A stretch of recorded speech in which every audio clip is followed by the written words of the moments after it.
Hello friends, कैसे हैं आप सभी। आशा करता हूँ आप सभी अच्छे होंगे। तो दोस्तों, आप सभी का हमारे यूट्यूब चैनल फिनटॉक में बहुत बहुत स्वागत है। तो दोस्तों, आज हम बात करने वाले हैं कि स्टॉक मार्केट में रिस्क क्या है। जैसे कि आपने थंबनेल में पढ़ा भी होगा या टाइटल में पढ़ा भी होगा कि स्टॉक मार्केट में रिस्क क्या है, रिस्क क्या होता है। जब हम बोलते हैं कि स्टॉक मार्केट में रिस्क है, स्टॉक मार्केट बहुत रिस्की प्लेटफॉर्म है जहाँ पे कि आप काम करते हैं, यहाँ पे बहुत रिस्क होता है, लॉस होने के बहुत ज़्यादा चांसेस होते हैं। तो ये रिस्क क्या है? तो ये रिस्क दोस्तों क्या होता है, कितना होता है और इसको कैसे हम ख़त्म कर सकते हैं या मिनिमाइज़ कर सकते हैं, आज हम इसी टॉपिक पे बात करेंगे। तो दोस्तों, आई होप आपको हमारा ये वीडियो अच्छा लग रहा है। तो अगर आपको हमारा ये वीडियो अच्छा लग रहा है तो प्लीज़ हमारे वीडियो को लाइक ज़रूर कर दीजिएगा और हमारे चैनल को सब्सक्राइब करना बिल्कुल ना भूलें, जिससे कि हमारे आने वाली वीडियोज़ की नोटिफिकेशन आपको मिलती रहे।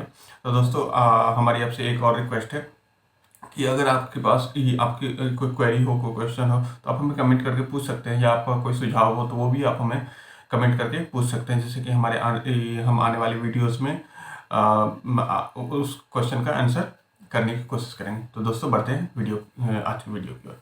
तो दोस्तों, जैसा कि आज का टॉपिक है कि स्टॉक मार्केट में रिस्क क्या है, रिस्क क्या होता है, कैसा होता है। तो दोस्तों, रिस्क का मतलब ये है कि सीधे सीधे अगर रिस्क का मतलब समझे कि अगर हमने 10,000 रुपये लगाए हैं तो हमारे 10,000 रुपये खराब ना हो जाए, या हमारे 10,000 रुपये डूब ना जाए, कोई ठग ना ले, हमें लॉस ना हो जाए। ये एक सीधे सीधा मतलब होता है कि ये एक रिस्क है।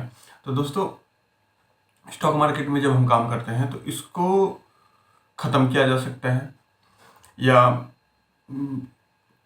ऐसा कहें कि आप कम कर सकते हैं। तो इसको कैसे कम कर सकते हैं? तो हाँ, ये भी बात है कि अगर हम कम करेंगे या ख़त्म करेंगे तो हमें रिटर्न नहीं मिलेगा। तो ऐसे कुछ नहीं है। अगर हम ठीक से एजुकेट होके, अच्छे से पढ़ के चीज़ों पे काम करेंगे तो हमारा रिस्क भी कम रहेगा और हमें रिवॉर्ड जो है, रिटर्न जो है वो अच्छा मिलेगा। तो दोस्तों, इनका मतलब कि इनको टॉपिक वाइज कर देता हूँ, 1 2 3 करके टॉपिक वाइज कर देता हूँ। तो आप कुछ, आई होप कि आप पूरा टॉपिक सुनेंगे, तो जिससे कि आप ये जो कन्फ्यूज़न है, रिस्क वाली जो कन्फ्यूज़न है कि रिस्क है, बहुत रिस्क है, हमारे लॉसेस हो जाते हैं, तो ये कन्फ्यूज़न आपका ख़त्म हो जाएगा। तो दोस्तों, जो पहला जो रिस्क है ऐसे है कि हमने अगर 10,000 रुपये लगाए हैं तो हमारे 10,000 डूब ना जाए, या हमारे 10,000 रुपये कोई ठग ना ले। तो दोस्तों, ठग ना ले का सीधा सीधा मतलब है कि आप पर्टिकुलर जब आप इन्वेस्टमेंट करते हैं या ट्रेडिंग करते हैं तो आपको ये पता होना चाहिए कि आप किसी रजिस्टर्ड जो मतलब कि रजिस्टर्ड स्टॉक ब्रोकर हैं, जो इंडिया के टॉप 10 में आते हैं, टॉप 5 में आते हैं, जो टॉप ब्रोकर हैं। जैसे कि एक दो ब्रोकर का मैं नाम भी ले देता हूँ, जैसे जरोधा है, एंजल वन है, 5 पैसा है। ये सब टॉप ब्रोकर हैं, मतलब कि डिस्काउंट ब्रोकर हैं, टॉप ब्रोकर हैं, मतलब कि ये इंडिया में इनके अच्छे क्लाइंट बेस हैं और अच्छा पॉपुलर ब्रोकर भी है। तो अब इन सब के साथ या और भी कोई जो पॉपुलर हो, जिनका मैं नाम अगर नहीं ले रहा हूँ, आप अगर जिससे जानते हो, आप उनके साथ bank account, demat account open करवाइए, उनमें पैसे डिपॉजिट कीजिए और उसके थ्रू आप ट्रेड या इन्वेस्टमेंट करना शुरू कीजिए। तो पहला तो रिस्क खत्म हो गया कि फ्रॉड होने के, चूँकि आप प्रॉपर डीमेट अकाउंट ओपन करवा के फिर वहाँ से आप ट्रेडिंग या इन्वेस्टमेंट कर रहे हैं, तो ये फ्रॉड होने के चांसेस कम। अब है कि जब आप इन्वेस्टमेंट या ट्रेडिंग करना शुरू करते हैं तो किस में इन्वेस्ट करें या किस में ट्रेड करें। तो दोस्तों, इन्वेस्टमेंट करना या ट्रेडिंग करने से पहले आपको ठीक ठाक नॉलेज होनी चाहिए, आपको एक्सपीरियंस होना चाहिए। आपको पहले सीखना पड़ेगा मार्केट में कैसे ट्रेड करते हैं या इन्वेस्टमेंट करते हैं। अगर आपको ये सब चीज़ों के बारे में नहीं पता है कि कैसे ट्रेड करते हैं, इन्वेस्टमेंट करते हैं, तो सबसे सीधा है कि आप SIP कर लीजिए। SIP का मतलब ये होगा कि आपके 500, 1000, 2000, 5000 जो भी रुपए हैं, मंथली बेसिस पे, क्वार्टरली बेसिस पे, या जब जब आपको पैसे होते हैं तब बेसिकली ज़्यादा जो पॉपुलर है वो मंथली बेसिस पे SIP पॉपुलर है। ये हर मंथ में, जैसे 1 तारीख, 5 तारीख, 10 तारीख, जो भी डेट आपको सूट करता है उस डेट को आपको, एग्जाम्पल ले रहा हूँ मैं, 1000 रुपये आपको SIP करनी है, SIP में डालना है।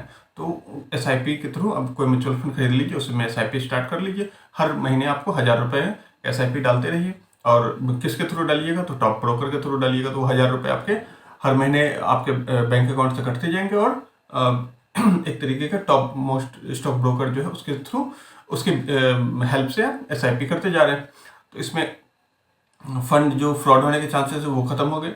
SIP में डाल रहे हैं तो जो लॉस होने के चांसेस हैं वो भी खत्म हो गए। हाँ, लॉस होने के चांसेस ऐसे खत्म हो गए, जो SIP आप कर रहे हैं वो SIP आपको ये सोच के करना है कि मुझे 10 दिन में, 1 महीने में, 1 साल में नहीं निकालने हैं। आप ऐसा सोच चलिए कि कम से कम आपका होराइजन जो है 5 साल से 10 साल कि 5 से 10 साल का ऊपर का होराइजन हो। अगर इस लंबे होराइजन के साथ आप एसआईपी करते हैं तो आपको प्रॉफिट ही होगा, उसमें लॉस होने के भी चांसेस बहुत कम हो जाते हैं। जो अब कौन से म्यूचुअल फंड में इन्वेस्टमेंट करें, तो अगर आपको म्यूचुअल फंड पता है, आप सर्च कर सकते हैं, तब तो बढ़िया है। अगर आप सर्च नहीं कर सकते, आपको नहीं पता है, तो इंडेक्स फंड कर लीजिए, सबसे बढ़िया। उसमें अगर मार्केट ऊपर जाएगा तो आपका फंड भी ऊपर ही जाएगा, मार्केट नीचे जाएगा तो आप जो एसआईपी जो इन्वेस्टमेंट आ रहा है तो आपकी जो बाइंग प्राइस है वो लो की होगी। तो मतलब उस तरह बाइंग और सेलिंग इस तरीके से, मतलब कि लो प्राइस पे बाय होगा और धीरे धीरे जैसे जैसे मार्केट ऊपर जाएगा आपका पोर्टफोलियो भी ऊपर जाएगा। तो यहाँ पे फ्रॉड होने के चांसेस खत्म और लॉस होने के चांसेस खत्म। लॉस होने के चांसेस इसलिए खत्म कि आपको अगर सर्च करना नहीं आता है तो आप इंडेक्स फंड में कर लिया। मतलब कि इंडेक्स फंड भी बहुत तरीके होते हैं, निफ्टी 50 है, सेंसेक्स है, और भी सेक्टोरियल भी हैं। तो ना मैं एग्जांपल ले रहा हूँ, निफ्टी 50 में ही अगर एसआईपी कर रहे हैं तो निफ्टी 50 में आप एसआईपी कर रहे हैं और हर महीने के थ्रू कर रहे हैं और लंबे टाइम के लिए कर रहे हैं, तो आपका जो ये फ्रॉड होने के चांसेस खत्म हो गया। रिस्क जो है वो एकदम लो की लो, बहुत ज़्यादा लो हो गया। अब यहाँ से अगर होराइजन लंबा है तो आपको ठीक ठाक रिटर्न भी मिल जाएगा। तो ये जो रिस्क है इसको इसी तरीके से कम करते हैं कि सबसे पहले फ्रॉड को से बचने के लिए हमने टॉप जो स्टॉक ब्रोकर है उनके साथ अकाउंट खोला।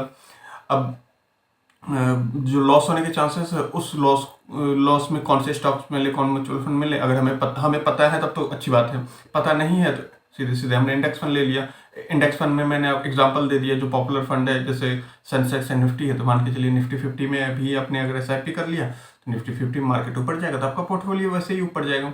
और लंबा होराइजन है तो ऊपर नीचे अगर हो भी रहा है तो आपको कोई फर्क नहीं पड़ना चाहिए, चूंकि आपका होराइजन लंबा है तो आप प्रॉफिट में ही है। तो इस तरीके से दोस्तों हम रिस्क को ख़त्म करते हैं या कम करते हैं। अब इसमें मैं आपको एक्स्ट्रा एक पॉइंट ऐड कर देता हूँ। अब अगर आप ये सोच रहे हैं कि मैं एसआईपी करता जाऊँ तो हमें कितना रिटर्न मिलेगा, तो दोस्तों एसआईपी में या इंडेक्स फंड में आपको रिटर्न बहुत ज़्यादा नहीं मिलेगा, लेकिन आप एक तरीके से आप लेके चलिए सेफ्टी के साथ ठीक ठाक रिटर्न आप निकाल सकते हैं। अगर आपको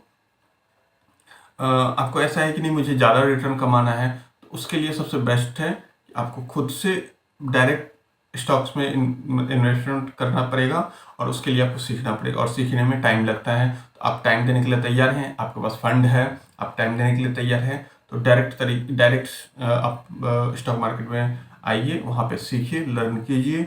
और मतलब कि लर्न करने का मतलब ये नहीं कि आप किसी पेड कोर्स, मतलब कि बहुत सारे हैं स्टॉक मार्केट में वो पेड कोर्स बेच रहे हैं कि आप हमारा सेमिनार ले लीजिए, हमारा कोर्स खरीद लीजिए 50,000 लाख रुपए, कुछ 2-4-5 हज़ार रुपये वाले भी हैं, कुछ 50,000 वाले भी हैं, कोई लाख 2 लाख 5 लाख रुपए वाले भी हैं।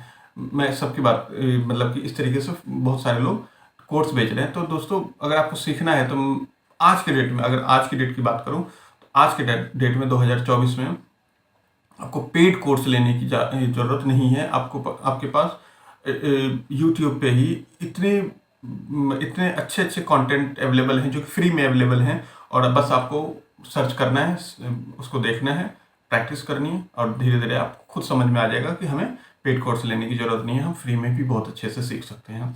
अब जिनके पास है पैसा वो जाए, अब वो क्या देगा, ट्रस्टेड है नहीं है, बहुत सारी बातें हैं। तो मैं अगर मुझसे पूछे तो मैं पेड कोर्स के उतनी ज़रूरी नहीं है, आप फ्री में बहुत अच्छे से सीख सकते हैं, बस आपको टाइम देना पड़ेगा, प्रैक्टिस करनी पड़ेगी। आप इसके लिए तैयार हैं तो आप स्टॉक मार्केट में बहुत अच्छे से काम कर सकते हैं। तो दोस्तों आई होप कि आपको हमारा ये वीडियो अच्छा लगा। तो अगर आपको हमारा ये वीडियो अच्छा लगा तो प्लीज़ हमारे वीडियो को लाइक ज़रूर कर दीजिएगा और हमारे चैनल को सब्सक्राइब करना बिल्कुल ना भूलें। और दोस्तों अगर आपको स्टॉक मार्केट के बारे में और भी जानकारी चाहिए तो हमारे चैनल के साथ जुड़े रहिए। तो हमारे आने वाली वीडियोस में आपको अच्छे ज्ञानवर्धक नॉलेज जो है वो मिलता रहेगा। तो दोस्तों आज के लिए बस इतना ही रखते हैं, मिलते हैं नेक्स्ट किसी वीडियो में, तब तक के लिए बाय बाय।